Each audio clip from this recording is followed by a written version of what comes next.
यश मिळवायचं असेल तर सुरुवात स्वतःपासूनच करावी लागते. आज आपण नेपोलियन हिल यांच्या द लॉ ऑफ सक्सेस या पुस्तकातील पहिल्या भागातून अशा मूलभूत गोष्टी समजून घेणार आहोत, ज्या कोणत्याही मोठ्या यशाची पायाभरणी करतात. चला तर मग सुरुवात करूया. लेसन पहिला, मास्टर माइंड. मास्टर माइंड म्हणजे दोन किंवा अधिक लोक एकत्र येऊन एकाच उद्दिष्टासाठी आपली बुद्धिमत्ता, आपली कल्पना आणि आपल्या जीवनातील अनुभव शेअर करणे. सरळ भाषेत सांगायचं झालं तर यश एकट्याने नव्हे, तर योग्य लोकांसोबत मिळून यश मिळवणे. मास्टर माइंडचे महत्त्व असे की जेव्हा अनेक लोक एकत्र येऊन काम करतात, तेव्हा त्यांची बौद्धिक शक्तीत वाढ होते. म्हणजे 1+1 = 2 असे नाही, तर 1+1 = 11 म्हणजे अधिक परिणाम. कारण चांगल्या कल्पना मिळतात. वेगवेगळ्या लोकांकडे वेगवेगळे विचार असल्याने अधिक नवीन आणि चांगल्या कल्पना तयार होतात. कोणतीही समस्या सोडवणे सोपे होऊन जाते, कारण एकट्याने समस्या सोडवणे कठीण असते. पण एकत्र येऊन समाधान पटकन मिळते. त्यामुळे यशही लवकर मिळते. सकारात्मक विचार असलेली टीमच यश देते, कारण योग्य लोकांसोबत काम केल्याने चुका कमी होतात आणि प्रगती जलद गतीने होते. तुमच्या आजूबाजूला कोण आहेत हे तुमच्या भविष्यातील यश ठरवतं. म्हणून मास्टर माइंड ग्रुप असा बनवा की ज्यात समान ध्येय असलेले, सकारात्मक विचार करणारे, नियमित चर्चा आणि प्लॅनिंग करणारे आणि एकमेकांना मदत करणारे लोक असतील. यातून आपल्याला एक सोपी शिकवण मिळते. ती म्हणजे तुम्ही एकटे जास्त दूर जाऊ शकता, पण योग्य टीम सोबत तुम्ही काम केलं तर खूप पुढे जाऊ शकता. लेसन दुसरा, definite chief aim. Definite chief aim म्हणजे तुमच्या आयुष्यातील एक स्पष्ट, ठरलेले आणि मुख्य ध्येय होय. सरळ भाषेत सांगायचं झालं तर तुम्हाला नेमकं काय साध्य करायचं आहे हे स्पष्ट असणे गरजेचे असतं.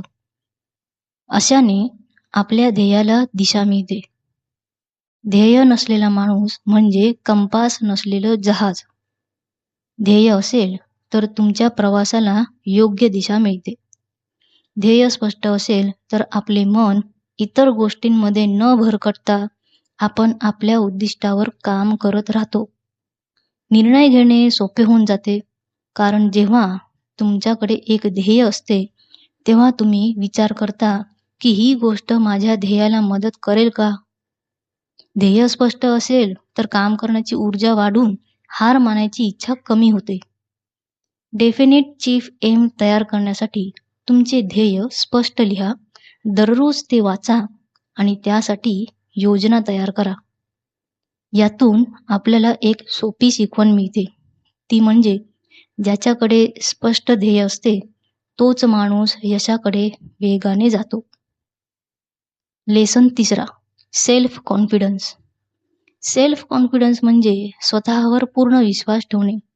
आपल्या क्षमतेवर, निर्णयांवर आणि ध्येय पूर्ण करण्याच्या ताकदीवर श्रद्धा असणे. तुम्हाला जे साध्य करायचे आहे आणि त्यासाठी मी हे करू शकतो, ही भावना म्हणजे यशाची सुरुवात असते. गरिबी, टीका, आजार, प्रेम गमावणे, वृद्धत्व आणि मृत्यू या गोष्टींची आपल्याला भीती असते, आणि भीती ही आत्मविश्वासाची सर्वात मोठी शत्रू आहे. त्यामुळे भीतीवर नियंत्रण ठेवले पाहिजे, कारण भीतीवर नियंत्रण मिळवलं की आपला आत्मविश्वास वाढतो. नेहमी सकारात्मक विचार करा, कारण नकारात्मक विचारांमुळे आत्मविश्वास कमी होतो. स्वतःला सतत सकारात्मक सूचना देत राहिल्याने तुमचा सबकॉन्शियस माइंड तुमच्यावर विश्वास ठेवायला लागतो. ज्या क्षेत्रात तुम्हाला आत्मविश्वास हवा आहे त्या क्षेत्रातलं पूर्ण ज्ञान आणि त्यासाठीची तयारी असणे आवश्यक आहे. केवळ वरवरचे ज्ञान पुरेसे नाही, तर माहितीपूर्ण निर्णय घेण्यासाठी आणि दृढ निश्चय टिकवून ठेवण्यासाठी त्या क्षेत्राचे खरे स्वरूप, नियम, साधने, कार्यपद्धती आणि संभाव्य अडथळे यांची सखोल समज असणे आवश्यक आहे. फक्त विचार न करता प्रत्यक्ष कृती केल्याने अनुभवही मिळतो व आत्मविश्वासही वाढतो. यातून असा निष्कर्ष निघतो की आत्मविश्वास हा जन्मतः येत नसून तो आपल्याला विकसित करावा लागतो. सकारात्मक विचार, सतत सराव आणि कृती यामुळे कोणतीही व्यक्ती आत्मविश्वासू बनू शकते. Lesson 4, habit of saving. Habit of saving म्हणजे आपल्या आर्थिक उत्पन्नातून नियमितपणे काही भाग साठवणे आणि त्याचा योग्य वापर, गुंतवणूक करणे. ही सवय आर्थिक सुरक्षितता आणि भविष्यातील यशासाठी अत्यंत महत्त्वाची आहे.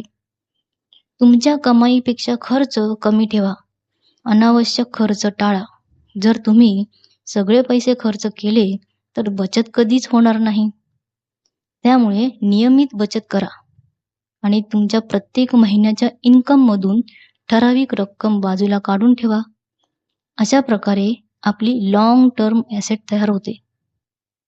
बचत म्हणजे फक्त पैसे साठवणे नाही, तर चांगल्या गोष्टीत इन्व्हेस्टमेंट करून त्याच्यात वाढ करणे. बचतीसाठी आर्थिक शिस्त असणे गरजेचे आहे, कारण अनावश्यक कर्ज टाळण्यासाठी, भविष्याची सुरक्षितता तयार करण्यासाठी, मोठ्या उद्दिष्टांसाठी बचत करण्यासाठी, आर्थिक ताण कमी करण्यासाठी, अनावश्यक खर्च टाळणे आणि पैशांचे योग्य नियोजन करणे आवश्यक आहे. बचत ही फक्त पैसे साठवणे नाही, तर ती मानसिक ताकद आणि आत्मविश्वास वाढवण्याचे साधन आहे. जेव्हा आपण नियमितपणे बचत करतो, तेव्हा आपल्याला भविष्य सुरक्षित वाटते आणि त्यामुळे आपला आत्मविश्वास वाढतो. आकस्मिक परिस्थितीत मदत होते, निर्णय घेण्याची ताकद वाढते, ताण, चिंता कमी होते, इतरांवर अवलंबून राहण्याची गरज कमी होते. त्यामुळे स्वतःवर विश्वास वाढतो. भविष्यासाठी सकारात्मक दृष्टिकोन तयार होतो. बचत असल्यामुळे तुम्हाला तुमच्या उद्दिष्टांपर्यंत पोहोचण्याचा विश्वास मिळतो.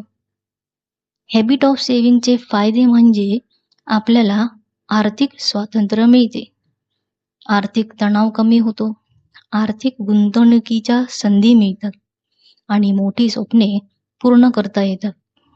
यातून असा निष्कर्ष निघतो की बचत ही केवळ आर्थिक गोष्ट नाही, तर ती एक विचारसरणी आहे.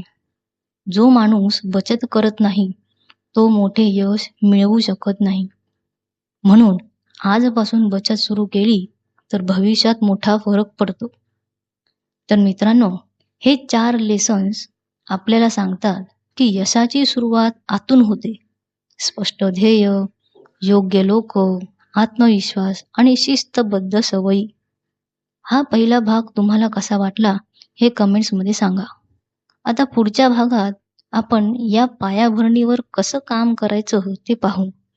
व्हिडिओ आवडला तर लाईक, शेअर आणि चॅनलला सबस्क्राईब करा. धन्यवाद.